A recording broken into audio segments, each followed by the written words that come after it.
Salut l'équipe, c'est l'Ovaliste. Presque 300 plaquages à 93% de réussite, 10 ballons grattés, 4 fois les All Blacks sont venus dans notre en but et on les a retournés. Samedi matin, les Bleus avaient signé pour une guerre sans merci face aux All Blacks pour leur dernier test en Nouvelle-Zélande, et on peut dire qu'ils ont rempli en grande partie leur contrat. Malgré tout, le score final de 29-19 est un peu lourd, même si je trouve qu'il ne reflète pas exactement la physionomie du match. Les Bleus vont prendre le score dès la 7ème minute et ne vont pas lâcher leur avance avant l'heure de jeu. Oui, il aura fallu aux hommes en noir 60 minutes avant de pouvoir repasser devant. Grâce à une bonne entame de match, avec beaucoup d'agressivité, beaucoup d'engagement, les Bleus vont rapidement prendre à la gorge les Néo-Zélandais qui vont se mettre à la faute, ce qui nous offre une pénalité à 5 mètres de la touche. Là, on s'embête pas, on fait sauter Oradou en zone proche, il n'y a pas de contest adverse, ça part en maul. Les Bleus parviennent à trouver de l'avancée grâce à deux choses. D'abord, il y a ce groupe de 3 joueurs, donc qui était le bloc saut en fond d'alignement, qui vient se prélier pour arracher et mettre beaucoup d'impulsion, beaucoup de poussée sur Oradou dès qu'il vient de mettre le pied au sol. Deuxièmement, il y a Oradou qui va pivoter rapidement pour absorber la poussée des Blacks et faire tourner le maul. Je me répète souvent lorsque je parle des mauls, mais généralement, lorsque tu défends face à un maul dans cette zone-là, ton but c'est de bloquer la direction qui va vers les poteaux, de bloquer ce qu'on appelle l'axe fort. Donc les Blacks vont essayer d'enfermer, de pousser le maul vers la touche. C'est notamment ce que font Finau et Hollande. Mais on voit que les Bleus, en fait, ils vont pas forcément chercher à prendre l'axe fort, ils savent que les Blacks vont venir le fermer, donc ils vont s'en servir. Grâce à ce pivot, ils vont s'enrouler, ils vont absorber la force des Néo-Zélandais qui poussent pour venir s'enrouler autour d'eux et gagner de l'avancée. Mais le maul va presque trop tourner, ça va presque trop bien marcher, et on a très vite des joueurs français qui se retrouvent parallèles à la ligne d'en but, qui se retrouvent quasiment dos à la défense des All Blacks, et ça c'est jamais bon lorsque tu veux avancer, parce que ton but normalement quand t'es en maul c'est d'être bien droit, bien dans l'axe, pour mettre le plus d'avancée possible, être bien pénétrant. Et donc là on perd notre élan, c'est un peu la mouise, parce qu'on voit qu'il y a des défenseurs All Blacks qui ont réussi à s'infiltrer et à sûrement mettre la main sur le ballon. Je regrette que sur cette phase on n'ait pas eu de plan aérien pour voir un petit peu ce qui se passe, parce que personne ne comprend trop où est le ballon, qui est le joueur qui est en possession de la balle à ce moment-là, mais on voit que les Kiwis délaissent le petit côté, je pense qu'ils sont persuadés qu'ils ont récupéré le ballon et que le maul va être enterré, et donc le Garec fait le bon choix au moment de sortir le ballon, parce qu'il y a personne dans ce côté-là, à part Ethan de Groot, qui est un pilier, qui vient de se taper un maul, qui sort à peine la tête du regroupement, et qui comprend pas trop ce qui se passe, et en plus, il y a un 2 contre 1 avec Atisogbe, donc forcément il y a un avantage, et le Garec marque le premier essai des Bleus. Le premier, mais aussi le seul en fait. Malheureusement, cette avancée est entamée quelques minutes plus tard par un essai que je trouve un peu litigieux, donc sur une sortie de camp, le Garec laisse le ballon dans l'aire de jeu, mais va enfermer les All Blacks près de leur touche, et les forcer donc à relancer. Tandis que de notre côté, la défense monte assez vite, assez haut pour mettre la pression. C'est notamment ce que j'avais dit dans l'analyse du premier match en Nouvelle-Zélande. N'hésitez pas à aller la regarder si jamais vous l'avez pas vu encore. Donc on voit que la défense, elle est bien connectée, elle est presque en forme d'entonnoir pour enfermer Ruben Love et le pousser à rester dans cette moitié de terrain. Ruben Love donc qui repique et qui va chercher le joueur le moins mobile de la défense française à ce moment-là, qui est Erdosio, ce qui est logique. Mais le problème c'est que Erdosio d'abord, il va être gêné une première fois par Lomax qui passe devant lui, qui s'arrête et qui gêne totalement sa vision. Je pense que c'est délibéré, je pense que c'est très bien joué, mais c'est délibéré, et c'est déjà un premier obstacle pour la défense. C'est pas énorme, mais ça permet quand même à l'attaque de gagner un petit peu d'avance. Et dans un second temps, pour moi, là c'est plus problématique, il y a un double écran. D'abord, il y a encore Lomax qui passe devant Ruben Love, et qui donc empêche Fischer de venir le plaquer directement, et quand on sait que Fischer c'est le meilleur plaqueur de l'équipe de France, c'est celui qui met les plus gros timbres, moi je pense qu'il y a une chance sur deux pour que Ruben Love doive compter ses côtes à la fin de cette action-là, parce que je pense que si jamais il avait eu le champ libre, il l'aurait dézingué. Mais surtout, il y a aussi Kirifi qui vient délibérément gêner encore une fois Erdosio avec un coup d'épaule là carrément on s'embête plus, c'est pas je m'arrête et je fais semblant, ce qui fait qu'il est en retard d'un quart de seconde pour aller gratter. Je vais grossir le trait, je sais pas si ça aurait changé grand chose sur l'issue finale de cette action, mais quand même je trouve que c'est assez grossier de la part de All Blacks, et surtout ça s'est passé sous les yeux de l'arbitre qui n'a pas levé le sourcil, ça c'est un petit peu embêtant, parce que ça a permis à l'attaque néo-zélandaise d'abord d'éviter de se prendre un timbre, mais aussi de se faire gratter, parce que les joueurs qui voulaient aller au grattage ont été gênés dans leur circulation, et surtout ça a permis de gagner quelques microsecondes d'avance à l'attaque qui était en train de se replacer, tandis que la défense française elle était bien en place, et donc je trouve qu'au final ça a pas été récompensé, ce beau travail, cette bonne circulation de la défense française. Bref, Ratima lui constate que la défense française elle s'organise avec une couverture à 14-1, c'est-à-dire 14 joueurs sur le premier rideau et un seul joueur, Léo Barré, qui est en couverture, ce qui est assez audacieux parce que généralement tu essaies d'avoir une couverture à 2 voire 3 joueurs pour éviter de se faire surprendre par des coups de pied. Et là, Barré est tout seul parce que on essaye d'avoir une grosse ligne bien compacte pour aller disputer le plus de rucks possible et ralentir les sorties des All Blacks. On voit notamment qu'il y a Le Garec et Atisogbe dans le petit côté, tandis que Villiers et Astoy, eux, sont sur le large. Et que du coup, Barré est solo pour couvrir énormément de terrain, et qu'en plus, il est pas très bien placé parce qu'il est pas vraiment dans l'axe du mêlée, il est un peu trop sur le large, ce qui laisse une grosse zone déserte en face d'un Will Jordan qui est toujours l'un des plus dangereux à surveiller. Donc c'est une grosse erreur parce que normalement je vous affiche un petit peu le schéma, mais quand tu défends en couverture, ça doit se passer de cette manière-là pour toujours être à 2 au moins et éviter de se faire surprendre. Et là, Barré est tout seul. Alors a priori c'était une volonté du staff, justement, je vous l'ai dit, d'avoir 14 joueurs sur le premier rideau, mais là, dans cette situation-là qui est très critique, il faut que tu appelles un joueur en renfort pour couvrir, parce que sinon tu te fais prendre à chaque fois. Et donc Barré est mal placé, il est trop court, et Jordan marque son essai. À ce moment-là, j'ai cru qu'on allait lâcher, que ça allait être l'instant déclic pour les All Blacks. Ok, ils ont pris un petit quart d'heure avant d'entrer dans leur match, et ensuite ils lâchent les chevaux. Mais finalement, non, c'était pas ce qui s'est passé. D'autant plus que le plan de jeu français, je trouve, était très restrictif. C'était du jeu à une passe, du jeu pénétrant, qui, ok, marche sur les 3-4 premiers temps de jeu, mais très vite s'est heurté à une défense néo-zélandaise assez cohérente, qui nous a assez bien contenu au final. Et en plus, les rares occasions qu'on a réussi à avoir sur des contres ont été gâchées par des en avant bêtes, comme celui d'Astoy, qui, sur le renversement, échappe le ballon, et ça annihile totalement une occasion d'essai où, pour une fois, on était dans l'avancée, il y avait des déséquilibres à jouer, et non, en avant, et on perd le ballon. Mais Astoy qui se rattrape bien quelques minutes plus tard, parce qu'il voit que son pack s'épuise, justement, à aller défier, à enchaîner les phases. Par contre, on est dans une position qui est assez favorable pour un drop, parce qu'on est axe terrain, parce qu'on a consommé le pack adverse, et donc ce qu'il va faire, c'est qu'il va feinter une inversion pour jouer avec ses 3/4, s'arrêter, pile et net, tellement une bonne feinte que même Barré s'y prend et lui rentre dedans, et axe poteau, drop, plus 3 points. C'est une ambition qui est claire, c'est-à-dire qu'on ne sort pas du camp néo-zélandais sans avoir récupéré des points, et c'est une bonne récompense pour son pack qui venait d'enchaîner les efforts, qui était un peu en train de patiner, mais qui ressort quand même avec 3 points. Et je pense que cette bonne entame et cette philosophie des Bleus a mis les All Blacks dans le doute, parce qu'ils se sont mis eux aussi à prendre les points lorsqu'ils le pouvaient, au lieu d'aller chercher les pénal touches, ce qui est plutôt d'habitude leur philosophie. Et on a même réussi à créer le break en continuant à les pousser à la faute. On passe ainsi à plus 9 points à quelques minutes de la pause, et on parvient même à les contenir, à les retourner dans notre but, alors que la fin de la première mi-temps est en passe d'être sifflée. Malheureusement pour nous, sur le renvoi, les Blacks parviennent à conserver le ballon, à enchaîner les phases pour balayer le terrain d'un côté, puis ils renversent, et là on voit que c'est intelligent de leur part, c'est qu'il n'y a pas de surnombre numérique là sur cette action. Par contre, les Français sont fortement concentrés en bord de ruck sur la zone proche, donc ce qu'ils vont faire, c'est qu'ils vont décaler leur cellule un peu plus loin pour laisser de l'air justement à McKenzie lorsqu'il va avoir le ballon, et donc ça élimine beaucoup de défenseurs d'un coup, ce qui crée donc mécaniquement un décalage en bowling, parce que la défense n'a pas le temps de recirculer assez pour venir se replacer en face des porteurs de balles, ce qui laisse à Jordan de l'espace pour allonger jusqu'à Sevuris, puisque Atisogbe lui venait monter pour couper, donc il a laissé forcément Sevuris sans surveillance. On subit un déboulé jusque dans nos 5 mètres. La défense, malgré tout, elle réagit plutôt bien, elle est assez combative, on arrive à les faire reculer et à pas concéder de terrain. On livre une grosse bataille pendant de nombreux temps de jeu, mais malgré tout, au bout de 16 phases successives,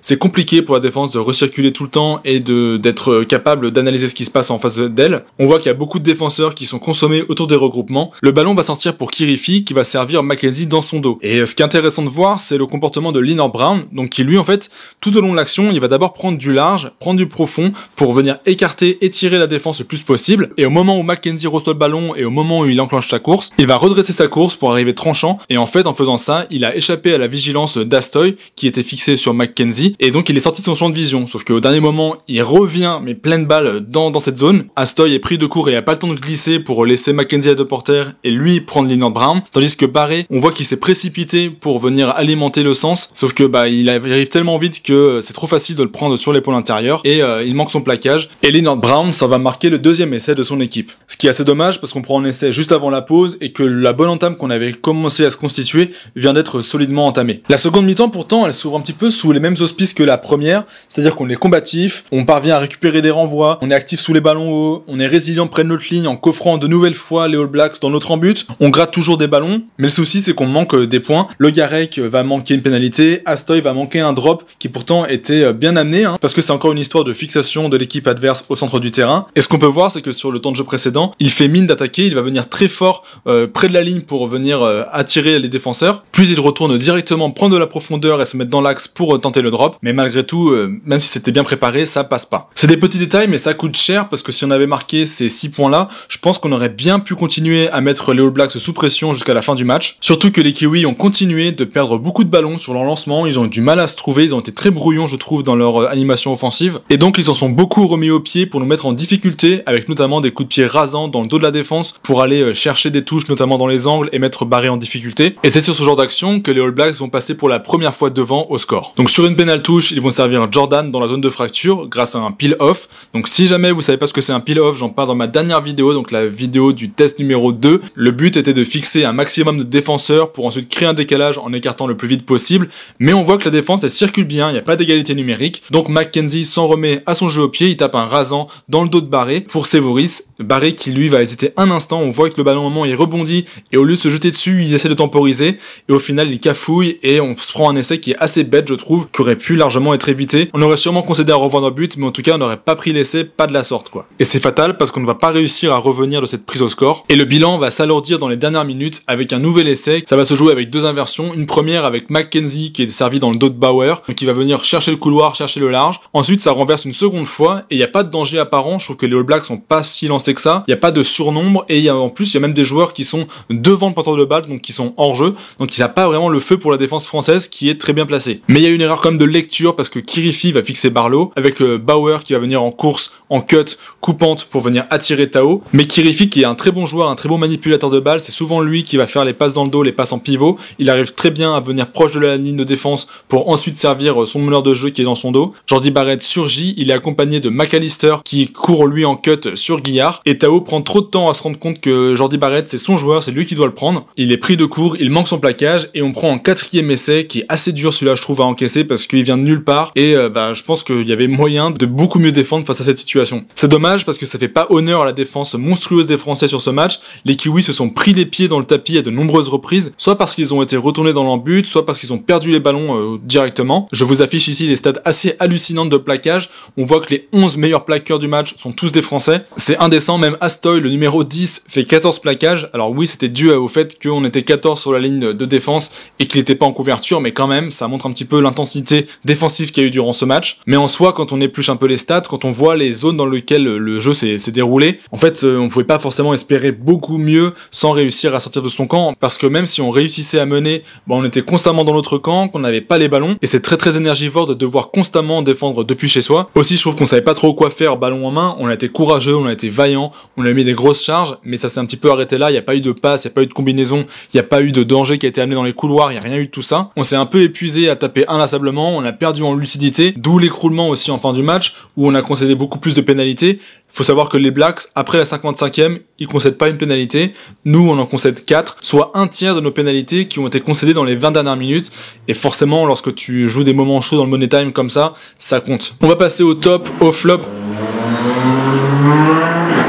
On va passer au top, au flop, geste d'or, boulette d'or. Mais avant ça, vous en avez l'habitude, je vous rappelle que si jamais vous aimez ce que je fais, si jamais vous voulez me soutenir, le mieux à faire c'est de lâcher un pouce bleu, de s'abonner, de m'écrire un petit commentaire. Je crois aussi que maintenant il y a une nouvelle fonctionnalité sur YouTube, avec normalement l'onglet à côté des commentaires, il doit y avoir un petit boost, un petit coup de boost, vous pouvez lâcher un coup de boost, ce qui aide en fait les petits créateurs entre 500 et 500 000 abonnés à être plus visibles sur la plateforme. Donc si jamais vous voulez me donner un petit coup de boost, vous pouvez le faire. Et puis aussi merci beaucoup à toutes les personnes qui me lâchent des dons grâce au bouton merci ou au lien PayPal dans la description. Ça me permet de me payer des petites bières durant mes vacances. Donc merci à vous pour le soutien. Bon, pour les tops, côté All Blacks, j'ai pas été transcendé par leur match parce que ils ont été dans le dur aussi, ils ont pas su enchaîner, ça a pas été aussi fluide que d'habitude.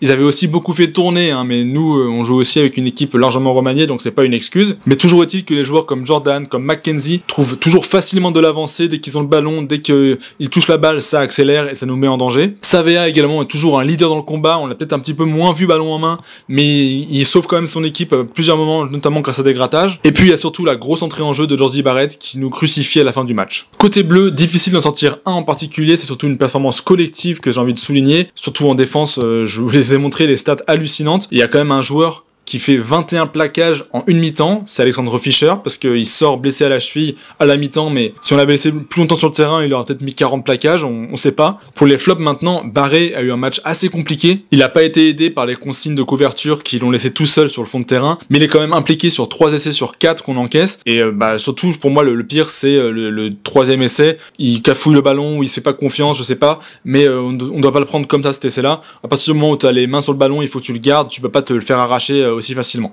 Pour le geste d'or maintenant, j'en ai eu plusieurs. D'abord, il y a ce grattage de Savea juste devant sa ligne sur un des rares ballons français où on arrive à mettre du danger dans leur camp. C'était en seconde mi-temps où on peinait à remettre la main sur le ballon et à remettre des points. Et Savea sauve littéralement son équipe, je pense, sur ce grattage-là. Ensuite, il y a ce double plaquage français avec Oradou qui se sacrifie sur Tupolotu et Guillard qui parvient à lui faire échapper le ballon, alors que c'était une action quand même très chaude près de notre ligne. Mais moi, j'aimerais surtout relever Tixeron sur ce gros plaquage-là. Alors pourquoi ce plaquage en particulier? Parce que Tixeron, quelques minutes avant, il se fait mal à l'épaule. Je sais pas ce qui se fait, mais il a l'air de se faire assez mal en tombant mal d'une touche. Il tombe sur son épaule et il reste sur le terrain, alors que ça a l'air d'être assez douloureux. Plusieurs fois, on le voit, il met des plaquages avec une seule épaule parce qu'il veut rester sur le terrain, il veut pas sortir. Et c'est ce genre d'esprit-là que j'ai envie de saluer pour le geste d'or, parce que c'est pas tant ce plaquage-là, mais c'est tous les plaquages qu'il a fait alors qu'il était blessé avec une épaule dans la boîte à gants. Donc j'espère que ça a pas trop aggravé sa blessure, parce que c'est un super joueur et que j'ai envie de le revoir en top 14 assez rapidement. Donc Tixeron, si je devais choisir un geste d'or, ce serait lui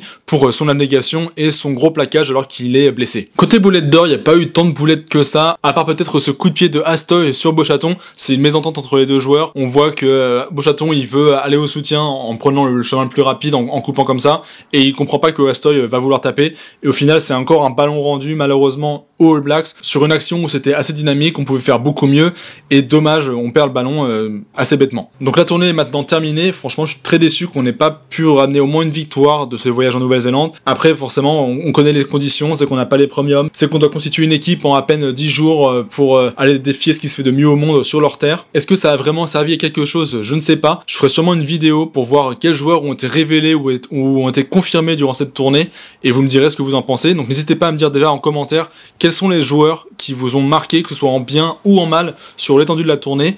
Et peut-être que ça va me donner des idées après pour ma vidéo. Donc n'hésitez pas à m'écrire tout ça en commentaire, je vais les lire assez attentivement pour voir si vous avez des idées et des arguments qui vont avec. Merci à vous de m'avoir suivi sur toute cette tournée. Je ferai sûrement encore une ou deux vidéos durant l'été, soit sur les Lions britanniques, soit sur un autre sujet que j'ai envie de développer à part, qui soit pas forcément lié à l'actualité chaude. Mais voilà, j'ai encore envie de faire des petites vidéos durant l'été. Je vais aussi entamer moi après ma préparation avec mon club pour la pré-saison, donc ça va être un petit peu intense. Et je vous souhaite un bon été.